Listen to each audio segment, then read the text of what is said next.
នេះគឺជាបន្ទប់ខុនដូឆ្លាតវៃចំនួនថ្មីដែលទំនើបទាំងខាងក្នុងនិងខាងក្រៅចង់ដឹងថាបន្ទប់មួយនេះមានលក្ខណៈពិសេសអ្វីខ្លះចូលទៅមើលមួយខ្ញុំទាំងអស់គ្នាបាទផ្ទះបាយគឺមានបំពាក់សម្ភារៈគ្រប់សពទាំងអស់ចូលមករស់នៅគឺប្រើប្រាស់បានភ្លាមបន្ថែមពីនេះក៏មានបន្ថែមជាមួយនឹង mini bar បាទធ្វើជាតុញ៉ាំអាហារក៏បានសម្រាប់ជប់លៀងផ្សេងក៏បានបាទគឺកាន់តែពិសេស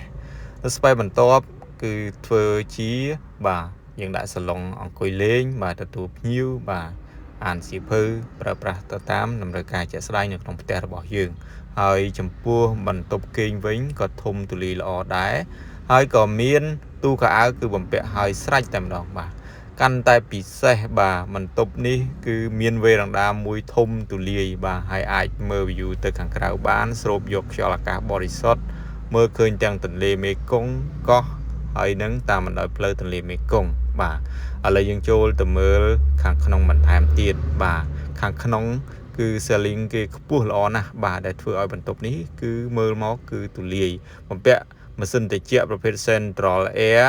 ហើយអ្វីដែលពិសេសនេះត្រង់ចំណុចនេះបាទ space ដែលឆ្លាតវៃអាចដាក់ធ្វើជាតុអង្គុយញ៉ាំតែដោយបន្ទប់ showroom នេះក៏បានបាទ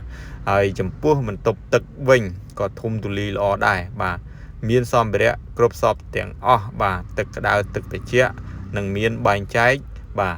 សើមនិងស្ងួតដាច់ដោយឡែកពីគ្នាបាទចង់ដឹងថាបន្ទប់នេះតម្លៃប៉ុន្មានឥឡូវនេះក៏កំពុងមាន promotion